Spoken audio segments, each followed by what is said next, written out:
आज हम वापस आ गए हैं द डिसेंट की दुनिया में। मेकॉन्ग हॉरर सीरीज का अगला पार्ट। इस फिल्म को एडवेंचर हॉरर का गोट माना जाता है। जो भी देखेगा उसका दम घुट जाएगा, और जिनको क्लॉस्ट्रोफोबिया है उनके लिए तो भाई ट्रिगर वार्निंग मैंडेटरी है। अब शुरू करते हैं इस सस्पेंसफुल ट्रिप की कहानी, जहां 6 लड़कियां अपनी मौत की टिकट खुद कटवाने जा रही हैं। ये सब बिल्कुल ही एडवेंचर क्रेजी हैं। मतलब जो भी खतरनाक और रहस्यमयी जगह होती है, ये पहुंच जाती हैं थ्रिल लेने। अब की बार इनको खबर मिलती है कि किसी जंगल के अंदर एक सीक्रेट केव है, और पिछले कुछ सालों में वहां 17 टीम्स गायब हो चुकी हैं। इनके लिए तो बस चैलेंज एक्सेप्टेड वाली बात थी, और इनका ट्रिप शुरू हो गया। इन सब ने एक सेल्फी भी ली, बिना ये सोचे कि यही उनकी आखिरी तस्वीर बनने वाली है। ये सब एक ऑफ रोड एसयूवी में बैठकर जंगल की ओर निकलती हैं। रास्ता इतना घना और कठिन था कि कुछ दूर बाद गाड़ी छोड़नी पड़ी और पैदल ट्रैकिंग शुरू करनी पड़ी।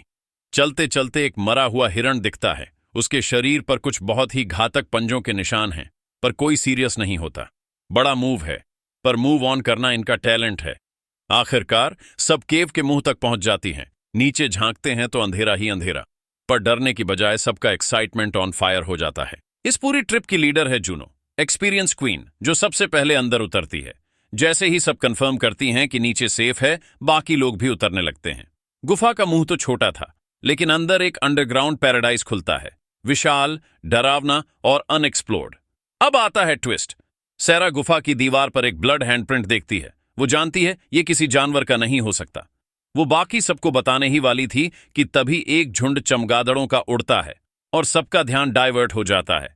सैरा डर जाती है, लेकिन नुकसान नहीं होता। फिर सब एक और टाइट सी पैसेज में घुसते हैं और दूसरी तरफ पहुंचते हैं। जूनो वहां एक फ्लेयर फेंकती है, और वहां का विशालकाय स्ट्रक्चर देखकर सबका एडवेंचर मोड फिर से ऑन हो जाता है। पर कोई जानता नहीं था, दूर किसी कोने में कोई परछाई उन्हें देख रही थी।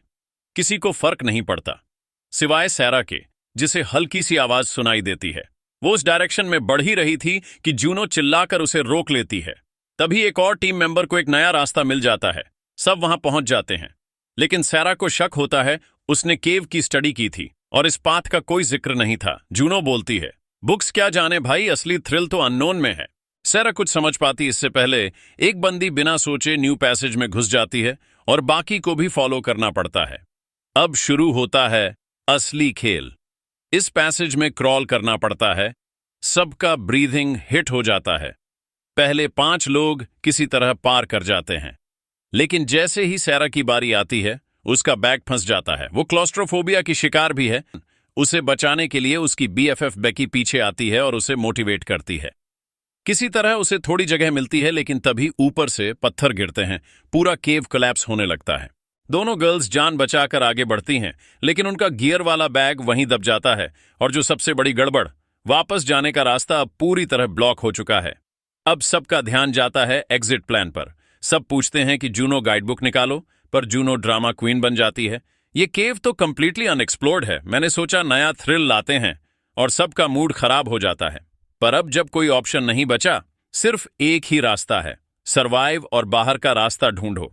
और फिर जैसे ही वो आगे बढ़ते हैं, उनको 2 केव सेक्शंस के बीच एक खाई मिलती है, एकदम बॉटमलेस। वो नीचे पत्थर फेंकते हैं, और सबने खाई में एक पत्थर फेंका, और पूरे 10 सेकंड बाद उसकी गूंज वापस आई। मतलब सीधा है, अगर कोई नीचे गिरा तो सीधा बोन क्रशर डेथ। पर चूंकि यही एक रास्ता है, किसी एक को तो जाना ही पड़ेगा। बेका, जो कि रॉक क्लाइंबिंग की प्रो है, आगे आती है। चढ़ाई उसके लिए बाएं हाथ का खेल है, लेकिन दिक्कत यह है कि कुछ गियर पहले ही खो गया था। अब उनके पास सिर्फ 3 हार्नेसेस बचे हैं, जिससे दूरी पार करना मुश्किल लग रहा था। तभी बेका को ऊपर एक पुराना एंकर बोल्ट दिखता है। मतलब कोई पहले भी यहां आ चुका है। वो ज्यादा नहीं सोचती, एंकर में हुक लगाती है और सेफली दूसरी तरफ पहुंच जाती है। पुली सेट होते ही बाकी लोग भी लाइन से पहुंचने लगते हैं। अब बारी आती है जूनो की, लेकिन उसने स्मार्ट बनने की कोशिश की। वो पुली तो यूज करता है, लेकिन बीच बीच के एंकर उतारना शुरू कर देता है, सोचकर कि आगे काम आ सकते हैं। और फिर वही हुआ, हादसा। खुशकिस्मती से जूनो सेफ्टी रोप से बंधा था, वरना सीधा खाई में।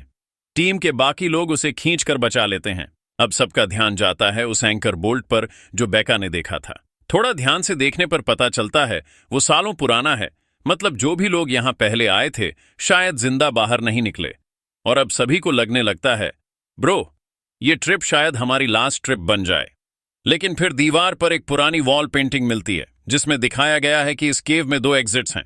अब सबको थोड़ी सी उम्मीद मिलती है, जैसे एंडलेस टनल में एक छोटी सी लाइट। उधर जूनो हवा के बहाव को देखकर एक नया टनल ढूंढ लेती है। हॉली, जो टीम की सबसे ज्यादा हाइपर है, एक्साइटमेंट में तुरंत उस टनल में कूद जाती है। जूनो चिल्लाती है, रुको! पर हॉली को कौन रोक सकता है। अगले ही सेकंड उसका पैर फिसलता है और वो सीधा डीप पिट में गिर जाती है। जान बच तो जाती है, लेकिन उसकी एक टांग टूट जाती है। जब सब उसकी टांग बांध रहे होते हैं, सैरा को फिर अजीब आवाजें सुनाई देती हैं। वो पीछा करती है और एक ह्यूमनॉइड क्रीचर को पानी पीते हुए देखती है। जैसे ही वो देखता है कि कोई आ गया है, क्रीचर वहां से जूम हो जाता है। सैरा भागकर सबको बताती है, गाइस, कोई और भी है यहां। पर सब उसको हेल्यूसिनेशन समझते हैं, सोचते हैं उसका क्लॉस्ट्रोफोबिया एक्टिवेट हो गया है। सैरा लिटरली फेस पाल्म करती है। ये लॉक कब समझेंगे? अब टीम आगे बढ़ती है और एक वर्टिकल क्लिफ तक पहुंचती है। सब ऊपर चढ़ते हैं, बहुत मेहनत से। अंदर घुप अंधेरा है, तो सैरा कैमरा का नाइट विजन ऑन करती है और सामने दिखता है धरती भर की हड्डियों का कलेक्शन, जैसे कोई प्री हिस्टोरिक बोनयार्ड। अब सबकी हवा टाइट हो जाती है। बेका तो डर के मारे चिल्ला उठती है और तब जाकर सबको सैरा की बातों पर भरोसा होता है। अचानक चारों तरफ से क्रीचर नॉइजेस शुरू हो जाती हैं। कोई नहीं समझ पा रहा कि साउंड किस डायरेक्शन से आ रही है। सब पैनिक में एक रैंडम डायरेक्शन में भागते हैं, लेकिन हॉली, जिसकी टांग टूटी हुई है, पीछे छूट जाती है और तभी एक क्रीचर छलांग लगाकर उसकी नेक काट देता है। बाकी सब तो निकल भागते हैं, पर जूनो पीछे लौटती है देखने की क्या हुआ। हॉली अब तक मर चुकी थी, लेकिन क्रीचर को लगता है कि जूनो उसका खाना छीन रही है। अब सीन होता है Juno versus creature 1v1 beast mode. Juno adrenaline में बूस्टेड आइस एक्स उठाती है और क्रीचर को क्लीन किल दे देती है। पर उसी वक्त पीछे से उसकी टीममेट बेथ आती है। जूनो शॉक में और डर में उसे भी खतरा समझती है और एक्सीडेंटली बेथ की गर्दन में आइस एक्स घुसेड़ देती है। बेथ गिर जाती है और जूनो बिना कुछ कहे वहां से निकल जाती है। दूसरी ओर बेका और सैम एक रॉक क्रेविस में छिप गई होती हैं। चारों ओर से ग्राउलिंग साउंड्स आ रही होती हैं, मतलब ये क्रीचर्स अकेले नहीं हैं। एक क्रीचर पास आ जाता है, लेकिन चूंकि वो अंधा है, सिर्फ आवाज से टारगेट करता है, वो उन्हें डिटेक्ट नहीं कर पाता। लेकिन तभी सैम की वॉच बज उठती है।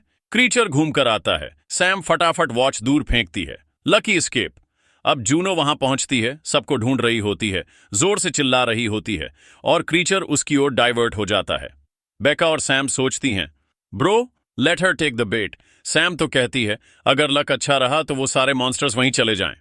डार्क टाइम्स में ह्यूमन इंस्टिंक्ट फुली एक्सपोज्ड। अब जूनो का सामना फिर से क्रीचर से होता है, लेकिन बिना आवाज किए वो बच जाती है।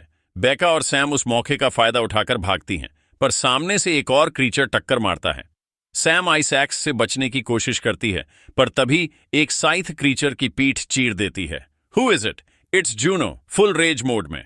जूनो क्रीचर की गर्दन तोड़ देती है और बेका उसकी तरफ हीरो वाली रिस्पेक्ट वाली नजर से देखती है। बाकी लोग सेफ हैं क्या? जूनो ने अब तक सबको सच नहीं बताया था और हॉली की मौत का सारा ठीकरा मॉन्स्टर्स के सिर पर फोड़ दिया। बेका और सैम को कोई शक नहीं हुआ। उन्होंने सोचा पहले सैरा को ढूंढते हैं, फिर सब मिलकर बाहर निकलने की कोशिश करेंगे। उधर सैरा एक हाथ में मशाल लिए केव में भटक रही थी। तभी उसे मिलती है बेथ, जो अब भी जिंदा थी, लेकिन बुरी तरह जख्मी। बेथ ने वो राज खोल दिया जिससे सैरा का खून खौल गया। उसे जूनो ने मारा था, और वो भी जानबूझकर। सबूत, वो पेंडेंट जो बेथ के हाथ में था और उस पर लिखा था, लव यू एवरी डे। यानी सैरा का हस्बैंड और जूनो दिल से दिल तक कनेक्टेड थे। सैरा को सब समझ आ गया। पास्ट में जो ऑकवर्ड वाइब्स थे, वो यूं ही नहीं थे। बेथ का आखिरी रिक्वेस्ट था, मुझे यूं मत छोड़, खत्म कर दे। सैरा ने दिल पर पत्थर रखा और अपनी बेस्टी को खुद अपने हाथों से मुक्ति दे दी। इमोशंस अभी ठंडे भी नहीं हुए थे, तभी एक और क्रीचर आ धमका। लेकिन अब सैरा रेज मोड में थी। उसने उस क्रीचर को जमकर पटका और पैरों तले कुचलकर मार डाला। सीन बदलता है। सैरा निकल ही रही थी कि एक और मॉन्स्टर सामने आ गया। उसने भागने की कोशिश की, बट फिसलकर ब्लडी पानी से भरे गड्ढे में गिर पड़ी। क्रीचर उसे खींचकर नीचे ले जाने लगा, बट सैरा ने मौका देखकर एक हड्डी उठाई और क्रीचर के सिर में ठोक दी। अब तक सैरा सैवेज बन चुकी थी, और फिर आता है वो आइकॉनिक सीन। सैरा एक मॉन्स्टर कपल को अकेले ही खत्म कर देती है। शांत, ब्रूटल और सिनेमैटिक जस्टिस से भरपूर। फिर एक गटरल चीख उसकी रेज हवा में गूंजती है। उसकी आवाज दूर जूनो, बेका और सैम तक पहुंचती है। बेका और सैम तो समझती हैं सैरा मर चुकी है। वो डर के मारे सीधा भागती हैं। जूनो चेक करने जाती है, बट टॉर्च की रोशनी में दिखता है एक मॉन्स्टर आर्मी। तीनों भागती हैं, बट सिर्फ जूनो बचती है। बेका और सैम बन जाती हैं मॉन्स्टर्स की रात की बिरयानी। जूनो डर के मारे एक झील में कूद जाती है और दीवार पकड़कर चढ़ती है। तभी सामने से आती है सैरा। सैरा पूछती है, बेथ कैसी है? जूनो फिर से झूठ बोल देती है, मुझे कुछ नहीं पता। सैरा चुप रहती है, उसका दिमाग चल रहा है। अब उसका एक ही मिशन है, बाहर निकलना, और अगर जूनो उसके साथ रहे तो चांसेस ज्यादा हैं। लेकिन कुछ ही देर बाद 3 नए मॉन्स्टर्स रास्ता रोक लेते हैं। अब शुरू होती है 2 versus 3 ultimate death match. Sera और जूनो दोनों एक टीम में, बट इस बार इमोशंस और रेज उन्हें अनस्टॉपेबल बना देते हैं। कुछ ही देर में they wipe out the entire group. फिर अचानक सैरा हाथ में साइथ उठाती है और जूनो के सामने पेंडेंट दिखाती है। जूनो समझ जाती है अब मेरी बारी है। तभी एक मॉन्स्टर की आवाज डिस्ट्रैक्ट करती है एंड सैरा मौके का फायदा उठाकर जूनो की जांघ में सीधा कट मारती है। जूनो को अब समझ आता है सैरा उसे जीते जी मरने नहीं देगी, लेकिन मरने में वक्त जरूर लगाएगी। सैरा उसे वहीं छोड़कर बिना मुड़े केव से निकल पड़ती है। आखिरकार खुली हवा, बाहर की दुनिया। वो चिल्लाती है, दौड़ती है, अपनी कार में बैठकर वहां से निकल जाती है। गाड़ी चलाते चलाते रोने लगती है। Finally she survived. लेकिन जैसे ही वो पीछे मुड़ती है, टर्न्स आउट ये सब सिर्फ एक हेलुसिनेशन था। सैरा कभी बाहर निकली ही नहीं। वो अब भी उसी केव में थी, अकेली, फंसी हुई, मौत का इंतजार करती हुई। इस फिल्म का असली डर मॉन्स्टर्स नहीं थे, बल्कि चीटिंग, बिट्रेयल और सर्वाइवल में छुपा हुआ ह्यूमन डार्कनेस था। जिंदा रहने के लिए इंसान क्या क्या कर सकता है, यही इस कहानी का असली हॉरर है। मैं हूं एक्सप्लेनर साहब। अगली बार फिर मिलेंगे एक और धांसू कहानी के साथ।